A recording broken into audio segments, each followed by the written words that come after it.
Lembaga Foxpol Center merilis hasil survei terbaru di mana Agus Harimurti Yudhoyono menjadi calon wakil presiden potensial untuk mendampingi Anies Baswedan. Sementara itu, pasangan Anies Ahyar diperkirakan meraih elektabilitas 46,3%. Kombinasi pasangan Anies Hovifah diprediksi mendapat elektabilitas 42,9%. Sedangkan pasangan Anies Andika diramalkan memperoleh elektabilitas 46,9%. Memang PKS kemarin sudah declare mereka ada 3 calon Oke. wakil. Presiden udah oke nih.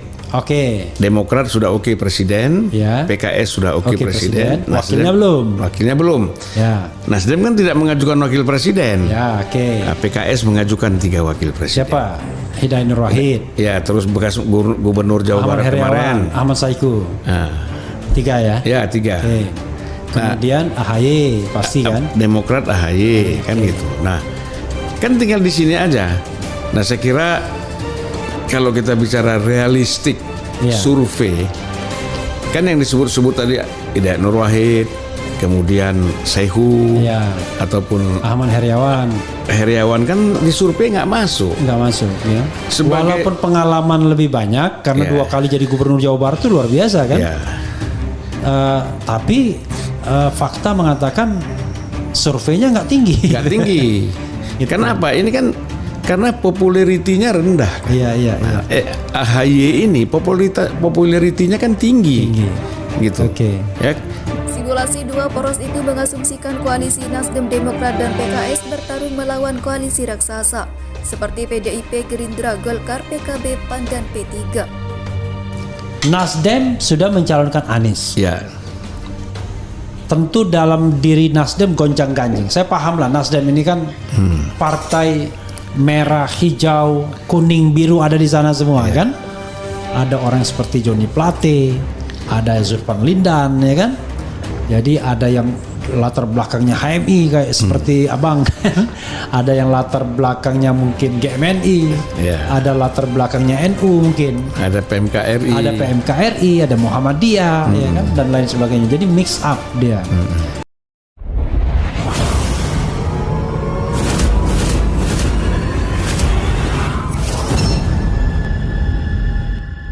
Nah, posisi Nasdem yang seperti Pak Refli mengatakan tadi, yang saya kira sangat heterogen ya. Islamnya heterogen, kemudian non-Islamnya juga heterogen.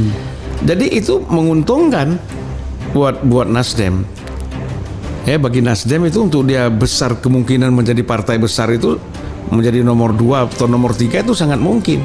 Dalam simulasi 3 poros, pasangan Anies Ahy memperoleh elektabilitas 37,3%. Sementara pasangan Anies Ahyar diperkirakan mendapat elektabilitas 29,3%. Kemudian kombinasi lain pasangan Anies Hovifah diprediksi meraih elektabilitas 28,2%. Ini sedikit lebih rendah ketimbang pasangan Anies Andika yang diperkirakan mendapat elektabilitas 32,5%. Atau pasangan Anies Sandiaga Uno yang diramalkan mendapat elektabilitas 33,8%. AHY adalah pilihan seandainya harus AHY. Harus dari partai politik. Tapi kalau seandainya boleh di luar partai politik, tentu ada kebebasan ya. Ada nama-nama seperti Hovifah, kemudian Andika, Gatot Nurmantio, ya, mungkin Rizal Ramli dan lain sebagainya. Jadi sobat era sekalian, Surya Paloh merestui, tetapi dengan bahasa yang sangat kiasan. Bahasa yang tidak langsung, bukan direct statement, tetapi suatu kiasan. Kalau baik, ya restuin. Artinya baik itu kriterianya adalah bisa membuat menang ya, atau bisa menstabilkan para pendukung. 2. Yang ketiga adalah bisa membantu dalam pemerintahan. Nah, ini kan plus dan minus untuk AHY. Pertanyaannya adalah, the question is, adakah sosok lain di luar AHY yang bisa memastikan kemenangan pasangan ini?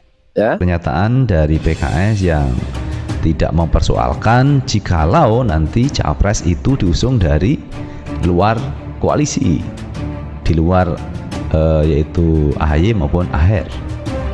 PKS menerima itu. Karena menurut PKS itu ada ukurannya, yaitu ukuran kuantitatif yaitu elektabilitas, dan kualitatif itu masalah chemistry, dan menyerahkan semuanya kepada Pak Anies Baswedan.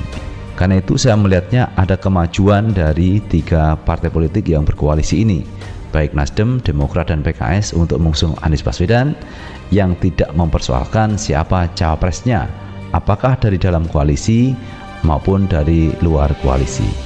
Dan ini satu kemajuan yang luar biasa, karena di awal orang itu pesimis, teman. Kalau misalkan PKS maupun Demokrat ini rebutan masalah cawapres, ini koalisi bisa bubar, teman-teman ya. PKS AHY pemimpin muda yang potensial dampingi Anies di Pilpres 2024. Masing-masing partai koalisi ini boleh mengusung. Namun pada titik akhirnya ternyata koalisi ini menyerahkan sepenuhnya kepada Pak Anies Baswedan siapa yang akan menjadi pendamping di 2024. Karena kalau kita lihat kemarin pada waktu Pak Anies ini dideklarasikan dari Partai Nasdem masalah cawapres, Pak Surya Paloh sudah menyampaikan bahwa urusan cawapres diserahkan kepada Pak Anies Baswedan sebagai calon presiden. Biar ada chemistry dan Pak Anies juga bisa melakukan kerjasama dengan calon wakil presiden, maka diserahkanlah kepada Pak Anies Baswedan. Dan sekarang kelihatannya PKS sama Partai Demokrat juga sepakat bahwa urusan capres diserahkan kepada Pak Anies Baswedan. Partai Keadilan Sejahtera menilai Ketua Umum Partai Demokrat Agus Harimurti Yudhoyono merupakan pemimpin yang potensial. Nama AHY masuk dalam radar pembahasan di tim kecil Nasdem, PKS, dan Demokrat. Kendati demikian, dia mengungkapkan tak hanya AHY yang masuk radar pembahasan untuk mendampingi Anies. Ada pula mantan Gubernur Jawa Barat yang juga merupakan kader PKS, yakni Ahmad Heriawan atau Ahir.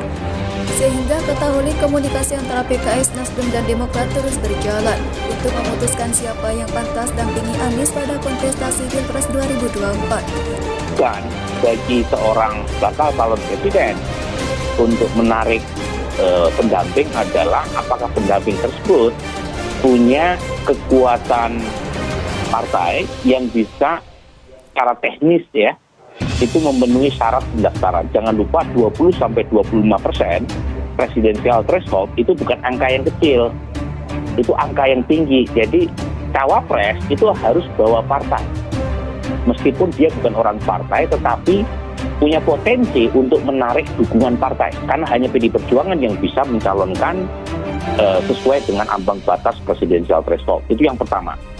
Yang kedua, selain potensi untuk membawa partai dalam rangka memenuhi syarat teknis nominasi presidensial threshold, cawapres itu harus punya daya dongkrak elektabilitas. Jadi kalau misalnya cawapres tidak punya itu berat, karena kalau kita lihat survei sekarang tidak ada calon presiden yang dominan.